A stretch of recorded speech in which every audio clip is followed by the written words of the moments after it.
I'm Joy Fairclough, and today I present a short introduction to creative arts recording and release requirements. I hope you enjoy this presentation.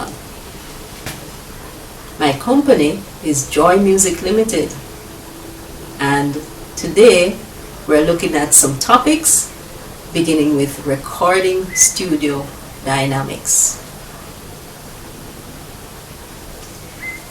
We have to look at equipment use while recording and vocal exploration while recording. Study and going to a music school for training in using recording equipment. Other topics: microphones and mixing boards, earphones, music stands, mic stand and cables, air conditioning or heat or dusty or clean air in the recording studio, which can sometimes pose a challenge for the vocalist. The use of track and data sheet, how it is to be used with all names of songs and person on the recording to be listed, and the dates and times of recording, the length of recording, and the studio address. Some more topics. What talent scouts look for in a recording session while performing a song or instrumental piece on stage. Another topic: recording deals.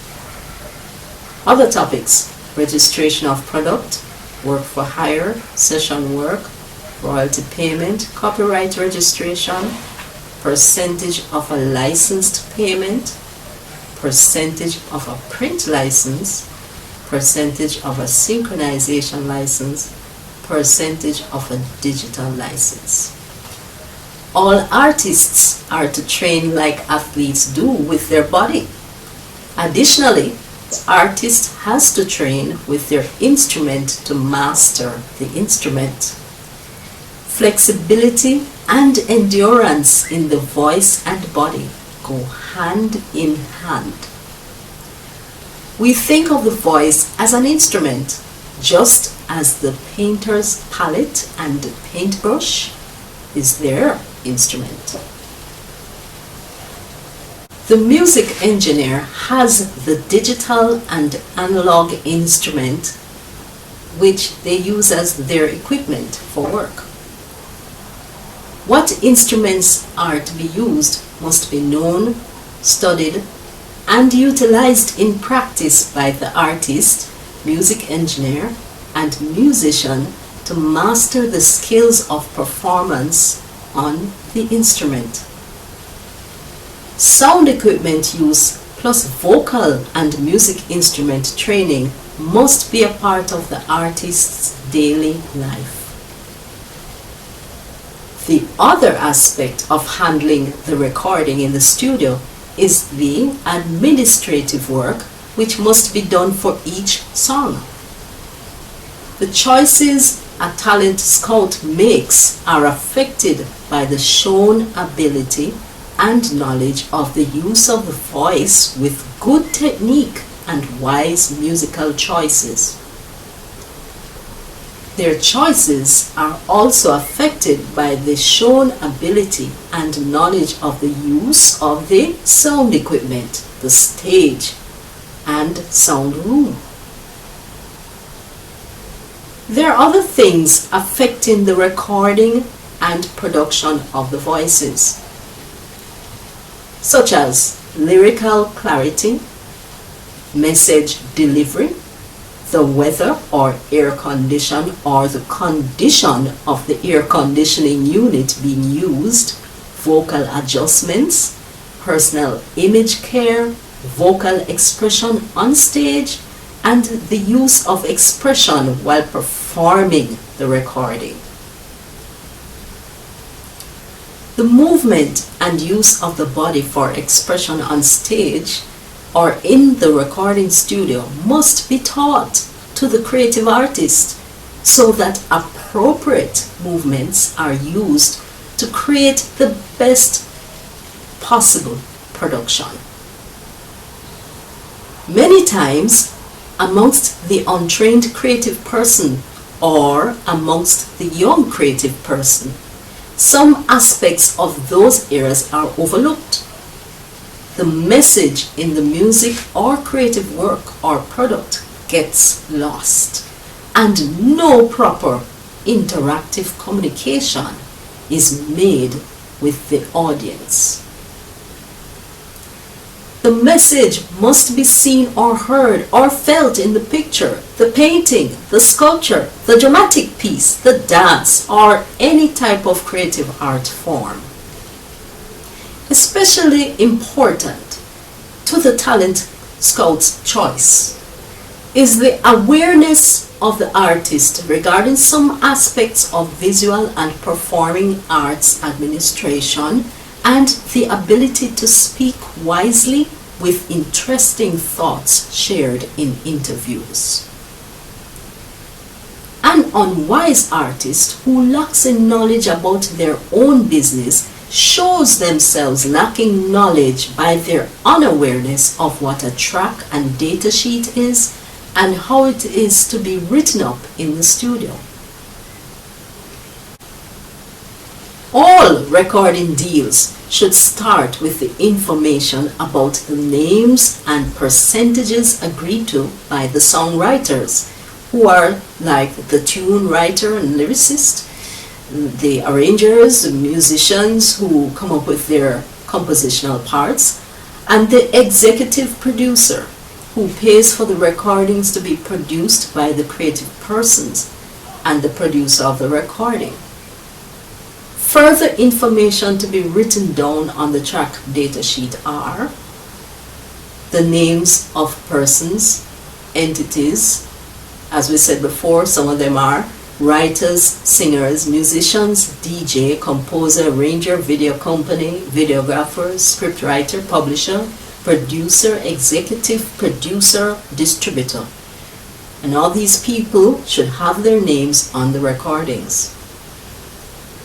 The names of the engineers on the tracking, mixing, and mastering of the recording needs to be there. The name and address of the venue of the recording studio needs to be written. The date of the recording, as well as the title of the recording, the length of the recording, and the codes to be embedded in the recording. This information is often the lifesaver for many artists who need to hand the information in to the PRO, CMO, RRO, publishers, distributors, and who would have forgotten their recording information after many years have passed. The PRO is the Performing Rights Organization, the CMO is the Collective Management Organization, the RRO is the Reprographic Rights Organization, and we know the publishers publish music or anything in print, and we have distributors of various recordings or works.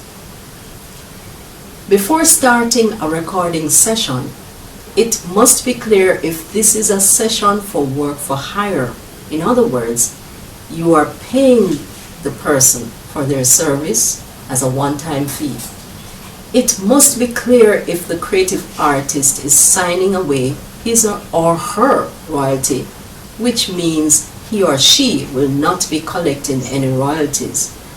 And royalties are earned after the initial publication and release commercially of a work or product. Before starting a recording session, it must be clear if this is a session for work for hire. In other words, is this for one-time payment? It must be clear if the creative artist is signing away his or her royalty, which means he or she will not be collecting any royalties. And royalties are earned after the initial publication and release of the works or products commercially. This is similar to residuals earned in film releases, as the residuals must be written into an agreement with the creative artist and paid after release of the film is completed. The choice is usually better to collect royalties and residuals and not to sign it away, even when it is from some moderate payment. Drawdown payments, or payments that are given a little at a time as a one-off or one-time payment in sections, as somewhat like a work for hire payment, is done in film payments and advertisement or commercial payments, and are usually larger payment amounts and can be done yearly over a longer time. For example, some persons may opt for payment each year across 3 or 5 years. The creative artist must find out if it is a recording session work which is to be paid in only royalty payments. There is the option that the creative artist could also take a writer's advance from the publisher, or the performers could take an advance from the executive producer, who in some cases could be the distributor of the master product. It must be written down clearly if the creative artist is the only featured person on the recording or not, and the exact percentage share amongst the session performers who are working must also be written down. The featured artist royalty is shared out of 100%, and separately the non-featured artist share in equal remuneration out of another 100% from license fees or from what some governments allot in their countries for physical and digital releases. All royalty percentages are out of 100%, even if it is prorated out of 200%. It must also be clear if you own or do not own the copyright in the melody or the arrangement or the recorded master. Then, the royalty for each writer and arranger of melody or lyric or rhythm must be agreed to out of 50%, and the publishers out of the other 50%, totaling 100%. The internationally accepted standard since the 2000s is for publishers to earn from 50%, and the writers' team, including the arrangers, earn from the other 50% of the total 100% for publisher-writer royalties. Sometimes producers add edits of words or parts of the tune of a song, and they then require a percentage of the writer's share to be given to them for their input, as they have become co-songwriters or co-arrangers. If the artist is the executive producer, then it is important that all writers, arrangers, performers, tracking producer, and executive producer have a written agreement stating their roles performed. It should also state at what time or date it was written up and agreed by all the contributors to the recording. A contract can be written up along with a split sheet or recording data sheet, and both documents signed by all the contributors to the recording. A team of writer, performer, executive producers working on a collaboration project or recording should discuss what they are agreeing to as the percentage splits in each area of royalty collection, and then sign a written agreement and split sheets for each area of royalty collection. Executive producers also have their 100% royalty share, and sometimes there are co-executive producers who need to share together with the executive producer out of the 100% with a written signed agreement. Recordings which are finished, mastered, and are ready to be published should not go through to public commercial release before all agreements are written and signed. Often, the temptation is there to wait until it is all finished to get the mundane administrative agreements completed. This can pose a problem of no changes being possible to the participants' information, as roles and royalties have not been written down nor signed in agreement, while the recording has been released with possibly missing or wrong information on the inserted sheets in the package. Those situations make it even more difficult to resolve disagreements amicably. It is usually harder to track all involved for agreements to be signed or confirmed when a record is released publicly, especially when many persons are involved who travel around the world. All copyright registrations for executive producer rights, songwriter and performer rights are the responsibility of those persons who had a role on the recording. The executive producer is to copyright register the master recording rights. The songwriting team members are to copyright register their written part. For example, the melody without words was written by one person, and a different person wrote the lyrics, and 6 different persons composed or arranged each instrument part played on the recording. Each of those persons should copyright register the part which they created. A certified mail addressed back to oneself can be mailed with a library catalog number on the outside of the envelope. A justice of the peace, or JP, if they know the person and know their creation, can be asked to stamp the works and to write a cover letter as seen as an original true work performed, written, or owned by the relevant persons. There are different types of licenses that an executive producer and or publisher and or a distributor can grant on the recording. A master use license can be agreed to between the publisher and the executive producer. The executive producer is the recording master rights owner, producer, who paid for the recording at each phase of production. That is like tracking, mixing, mastering, manufacturing, and marketing.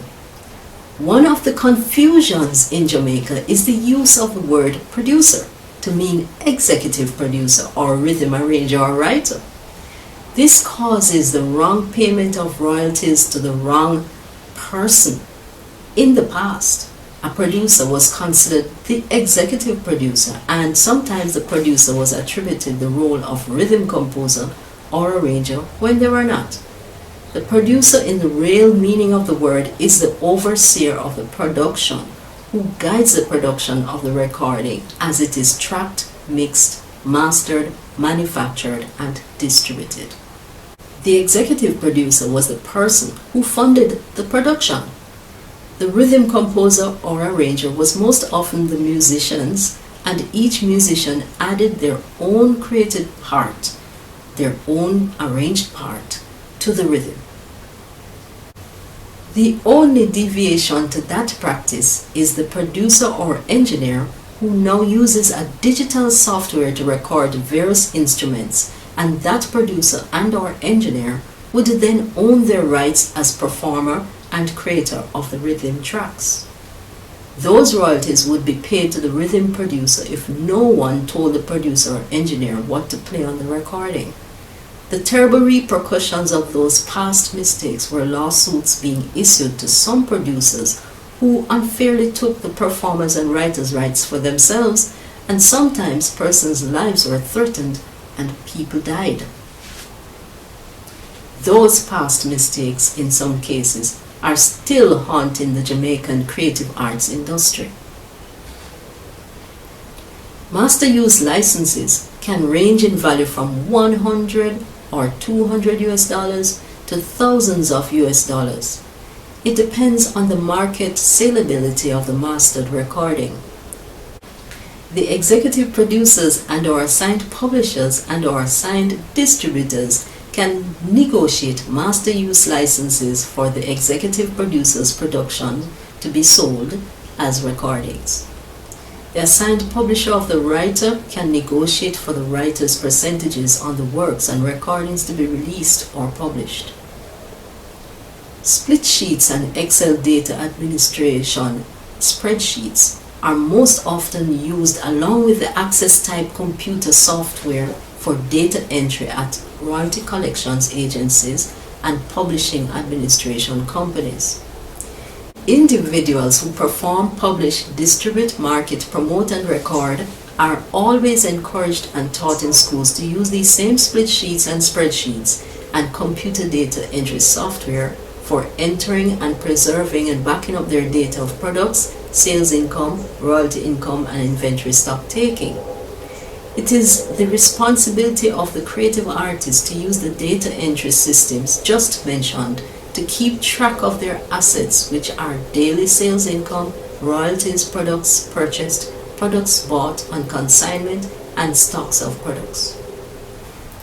The music engineer and videographer has a particular responsibility to embed in each recording of audio and video the International Standard Recording Codes, that is the ISRC for short. It is equal to a 12-digit code which has a country designation of 2 letters, then a 3-digit registrant code, then the year of recording using the last 2 digits of the year as 2 digits, and then 5 digits as numbers starting at 00000. An executive producer must apply at their national ISRC agency for the ISRC to be given to them. Some places charge a minimal fee and others do not charge. The executive producer then asks the engineer whom they pay to embed the ISRC in the recording software metadata dialog box, along with embedding in the other metadata dialog boxes each credit of the specific names of contributing and main artists, and products for release such as videos or tracks. Even clips, samples, cover versions, adaptations, arrangements, rearrangements, abridged versions, edited and released works and products, all types of animations, videos, synced music, radio edits, adverts, voiceovers, dub rhythms, films, all types of video content, even such as vlog, need to have an ISRC and the recording credits placed in the metadata dialog boxes and saved before finalizing the master recording.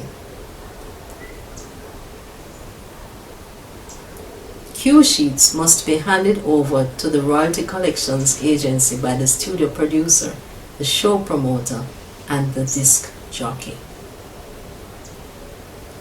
All videographers and music engineers must be trained in how to convert files, for example, from MP3 to WAV or MP4 for videos or to any acquired digital format. They must also be trained in how to create MP3 tag files and how to create the tag metadata entries in the dialog boxes. Presently, some WAV and MP3 conversions must be done using the online digital distributors or digital retail stores audio file converter. Each software company for audio and video editing provides the metadata tag dialog boxes for data entry built into the software. This process for the engineer is similar for the print material editor and typesetter. The International Standard Book Number, ISBN, a 13-digit number, must be added to the inside front cover and outside back cover or on the spine of the printed book before being published or released. The ISBN must be bought from the National Library in the local country, and they send it to the ISBN office, which in the CARICOM countries is the CARICOM Secretariat. The executive producer and publisher, who owns the work to be published or is assigned the work in a contract for publishing rights, sends the filled out and signed ISBN application to the National Library ISBN Application Department. The National Library then sends the payment and application to the CARICOM Secretariat, which distributes the number to the National Library in each country, who in turn sends a designated number to the publisher. A Universal Product Code or UPC barcode along with the EAN UPC barcode, is a 12-digit trade number applied for at the UPC and EAN UPC barcode office in each country or state. It is a barcode with a number which is to be placed on the outside cover of each trade product. The executive producer or distributor usually applies for the UPC barcode to be applied on the outside of the product by the manufacturer. A graphic artist applies the UPC barcode to the design of the graphics which the manufacturer or pressing plant will use to make the product. A catalog number is a personal or private or public library number assigned to a product or work by the individual or library. An individual must learn how to create a proper library catalog system in his or her library of works and products. A simple catalog number can be made up of the initials of the company or label of the business, followed by 3 numbers starting at 001. A graphic artist or creative visual arts company needs to be employed or hired to do the visual arts drawings or digital artwork for the album or single cover art and CD, vinyl, or any other media face artwork. The above codes must be added, for example, the ISBN for books, ISRC for audio and video, UPC barcode for all products, the catalog number for all products. Each distributor has a cost for buying the codes, and they also give each applicant an instruction document and a helpline as to how to place the numbers in or on the product and in the data files. Finally, the National ISRC and National ISBN offices have designated departments and workers to help the public to understand the use of the codes and costs involved and the placement of the code on the product. All licensing of the product requires the above information to be a part of the licensing agreement or contract. My reference book is also Enslavement or Freedom, the Business Administration of the Performing and Visual Arts for Jamaica by Joy F. Fairclough. Thank you.